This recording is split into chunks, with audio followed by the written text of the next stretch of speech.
Welcome to John's Island.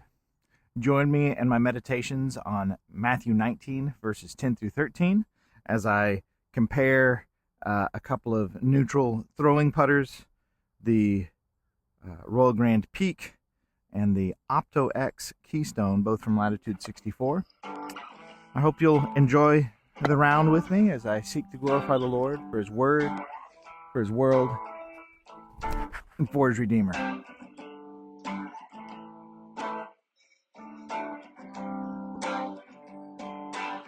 We'll recall that in Matthew 19, we've seen Jesus provide some teaching on marriage, calling for marriage to be held in high honor, and for no man to separate what God has put together. Jesus has defined marriage as between one man and one woman for a lifetime. This was God's intentional design from creation. Yet God also provided in the law the concept of divorce, but really only as a way for dealing with pre-existing sin.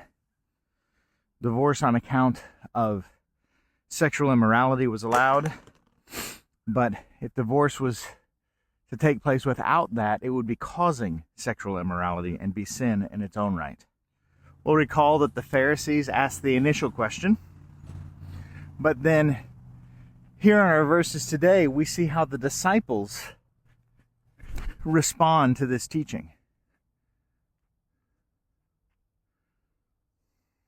They see the permanence of God's good design for marriage and their own sinfulness, and their response makes them think, well, maybe it would be better not to marry.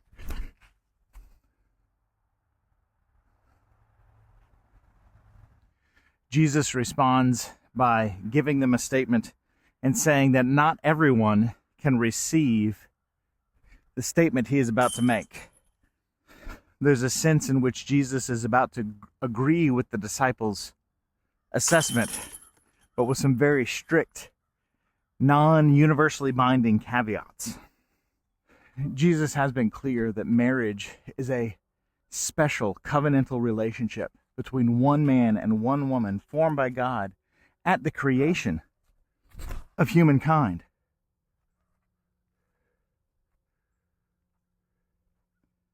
No wonder that other biblical writers will tell us to keep the marriage bed undefiled and hold it in high honor, to hold all things together. Marriage is intended to be a beautiful picture of Christ and His church.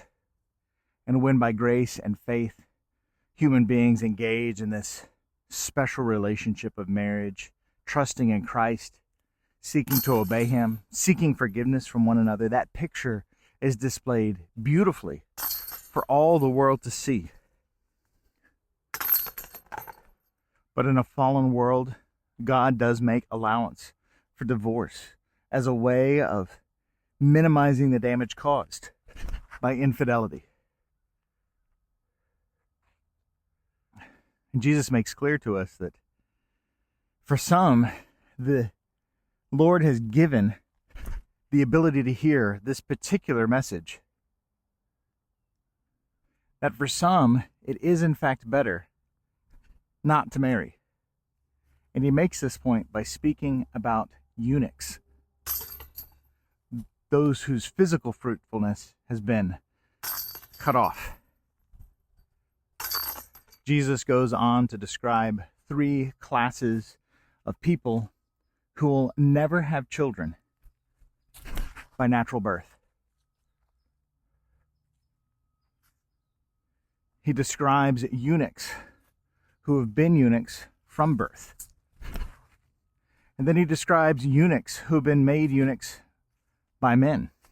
In both of these cases, our understanding of God's sovereignty would be to say that the physical inability to father children has been given them by the Lord, either by virtue of the way they were knit together in their mother's womb, or through God's sovereignty over all human interactions. To these eunuchs, I can't help but think of Isaiah 56, in which we see that God has promised that eunuchs will be given a monument and a name in his house that will last forever, a monument of honor, that they need not refer to themselves as a dry tree and unfruitful, but rather look forward to a future hope to be enjoyed in Christ.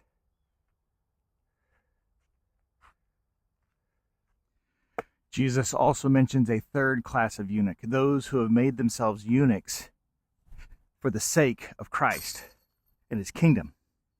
It's a special calling, one not given to everyone, to be a eunuch for the kingdom. Paul expounds on this idea when he encourages those who are able to be as he is, unmarried and therefore undistracted from service to the kingdom. Oh, so close. And yet even Paul makes it clear that this is not a calling for everyone. It would be far better to control one's passions and to be married, having a right place for those things, than to remain a eunuch and actually bring shame upon the kingdom because your inability to be a eunuch for the kingdom. Paul here is again just echoing what Jesus states here. This is no universal imperative. Rather, Jesus concludes this teaching by saying, let the one who is able to receive it, receive it. Clearly, this gift is not given to everyone. The Bible's teaching on this topic is as clear as it might be unpopular in this particular moment. And I want to encourage those who have been caught up in the transgenderism movement, those who have been made unfruitful eunuchs at the hands of men.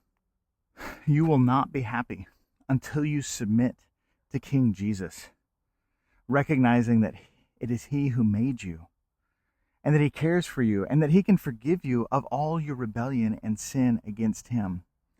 You will not be satisfied by any expression of gender identity apart from an identity that is formed in Christ.